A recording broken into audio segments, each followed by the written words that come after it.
Hello, good morning, students. Yesterday we have read this poem, isn't? Yesterday we have learned this poem and we have completed this. These are the two meanings written here, and according to the words, if you have any doubt, then also you can ask, I'll send it. And now we have to complete this exercise, complete the following lines. Okay, so how beautiful is the rain? How beautiful is the rain after dust and heat in the broad and fairy street.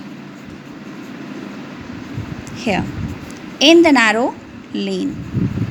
So in this way you have to complete the lines of this poem. Across the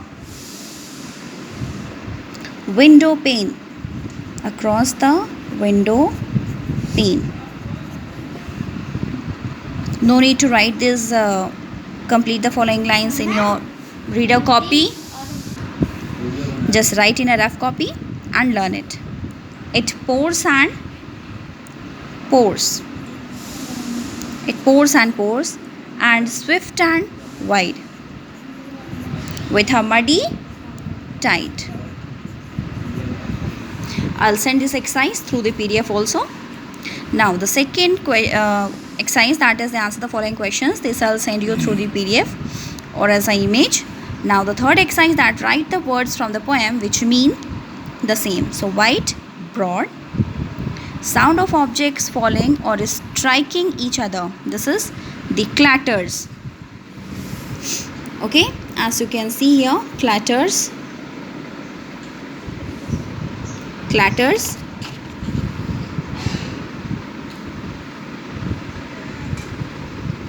Now see the next one. Flow out of something in a rapid and plentiful stream. This is called as a gushes. Okay, this is called as a third one. Third one, this is gushes.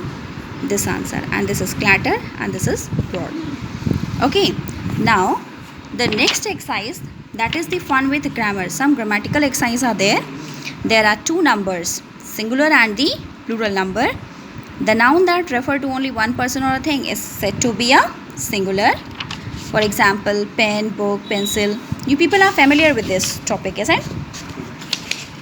Now have a look here.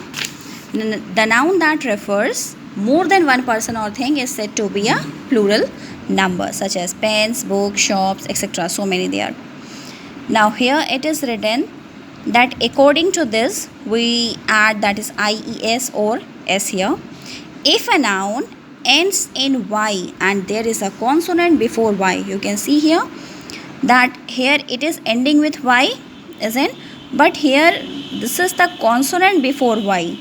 So when there is a consonant before Y, you have to add here, that is IES.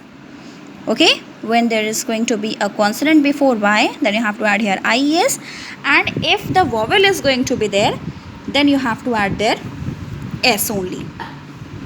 You can see here also before Y it is a consonant, so IES we have added here. If a noun ends in F or FE, okay, then this F or FE, it is going to change into VES. Okay, if the noun is going to be end with F or FE, as you can see here that this noun is ending with FE. Okay, this is also ending with FE. So this FE is going to be replaced with VES. Okay, if a noun ends in O and has a consonant before O, then its plural is formed by adding ES. If the noun ends with O, then you have to add after this, that is ES. You can see here in the example. Now write the plural of the following words. Let's do it. Family. Here you can see here that before Y, here it is, this is a consonant, isn't? It's a L, so it's a consonant. So what's going to be here?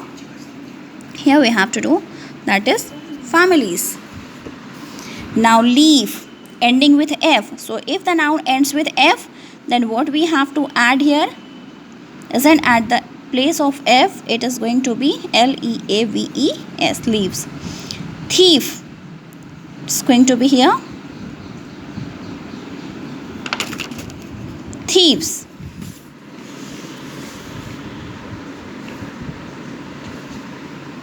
lady,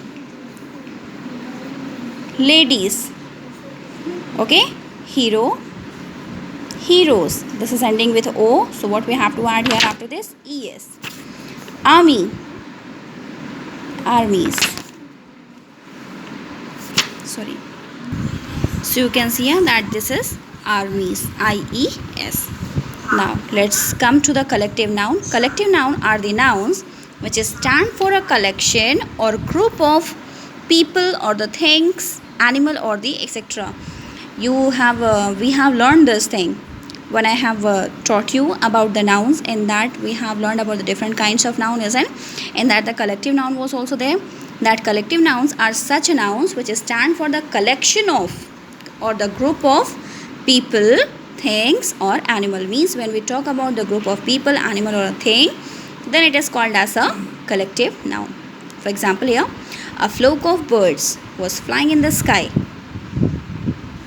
A band of musicians reached my home. So these are some examples here. This is called as a collective noun. Flock of bird, band of musicians.